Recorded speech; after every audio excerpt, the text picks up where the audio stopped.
안녕하세요. 전유진입니다. 오늘 미국 증시는요, 낙폭이 꽤 큰 것으로 보입니다. 계속되는 중국과 미국의 무역 갈등 속에서 중국이 6월 1일부터 600억 달러어치에 대한 관세를 인상하기로 결정을 했는데요. 그 제품에는 또 많은 농작물이 포함이 되어 있어서 조금 더 걱정이 되고 있는 상황입니다. 네, 세부적으로 좀 살펴보면요. 애플이 3.8% 하락하고 있는 상황인데요. 오늘 아시아 증시도 전반적으로 모두 다 하락을 했습니다. 니케이 지수, 또 상하이 종합지수, 유러피언 스톡스까지 모두 다 하락한 상황입니다. 다음 소식은요. 요즘 미국 경제에 있어서 최대의 관심사인 것 같은데요. 이제 금리와 또 무역 전쟁에 대해서 미국의 대기업들은 어떻게 생각을 하고 있을까요? 네, CNBC에서 설문조사를 진행을 했는데요. 대기업들은 금리 인하와 관세 철회를 반대하는 것으로 나타났습니다.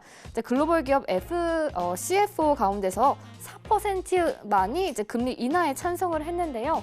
69%는 기준 금리가 적당하다라고 이야기를 했고요. 또 24%는 너무 낮다라고 이야기를 한 상황입니다. 올해 연준 금리 동결을 예상한 비율은 지난 1분기 조사할 때는 30%였는데요.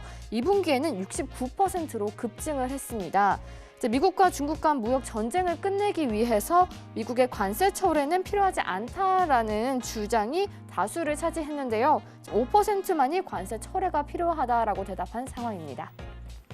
다음 소식은요. 미국과 중국 간의 무역 갈등이 고조되고 있지만 이른바 트럼프 푸 때문에 증시 낙폭이 좀 제한되고 있는 것으로 보입니다. 증시 전문가들이 시장이 무역 협상을 타결할 것이라고 여전히 믿고 있는 것으로 보이는데요.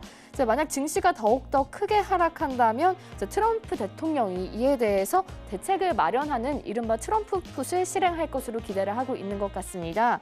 실제로 스티븐 무누신 재무장관이 중국과의 협상을 끝내고 루어 부총리와 대화가 건설적이었다라고 이야기를 하자마자 뉴욕 증시 낙폭이 좀 축소가 됐었죠. 그렇기 때문에 만약 트럼프 대통령이 긍정적으로 말을 할 경우 시장은 급등할 것으로 보입니다. 하지만 여전히 위험이 고조된 상태고 또 중국이 주말에 보복 조치를 할 것으로 예상이 되는 만큼 월요일 증시가 부진할 것이다라고 예상을 했는데요. 역시 예상대로 지금 낙폭이 꽤 큰 상황입니다. 다음 소식은요. 시카고 옵션 거래소에서 변동성 지수가 급증하고 있습니다. 하지만 전문가들은 이게 오히려 매수의 신호일 수도 있다라고 이야기를 하고 있는데요.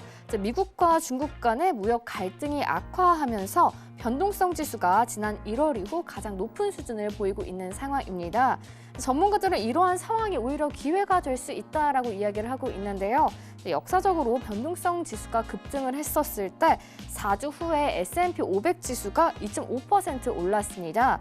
또한 12주간 수익률도 4%를 보였는데요. 하지만 변동성이 높아진 다음에 또 시장이 9%까지 내려가는 것도 본 적이 있어서 기술적 요인과 펀더멘털을 분석했을 때 S&P 500 지수가 이제 2,815포인트까지 내려간다면 매수에 나설 것이다라고 이야기를 했습니다. 이어서 지수가 2,815포인트 밑으로 내려갈 경우 2,715포인트까지 떨어질 수 있지만 여전히 혼란으로부터 오는 기회가 있다고 이야기를 한 상황입니다. 지금 계속해서 미국의 증시가 떨어지고 있는데요. 이제 이에 대한 기사도 나오는 대로 저는 다시 돌아오도록 하겠습니다. 네, 오늘은 오랜만에 유가에 대한 소식인데요. 오늘 속보입니다. 네, 사우디아라비아의 유조선 두 척이 아랍에미리트 인근 해역에서 피격당했다는 소식에 유가가 급증하고 있습니다. 중동 지역에 긴장이 고조되고 있는 상황인 것 같은데요. 현재 서부 텍사스산 원유가 1.5% 상승을 하고 있고요. 브렌트유 같은 경우는 2% 급등하고 있습니다. 호르무즈 해협에서 피격당한 것으로 보이는데요. 호르무즈 해협은 전 세계 오일이 20%가 이동하는 그런 중요한 구간이기 때문에 더욱더 걱정이 커지고 있는 상황인 것 같습니다. 또 현재 미국에서 이란에 대한 제재를 더욱더 박차고 있는 상황이죠. 그래서 유가가 더욱더 급등하고 있었는데요. 이런 안 좋은 소식까지 오면서 유가는 현재 순환시대인 것 같습니다. 네, 또 이에 관한 소식들 자세하게 나오면 저는 또 내일 다시 찾아뵙도록 하겠습니다.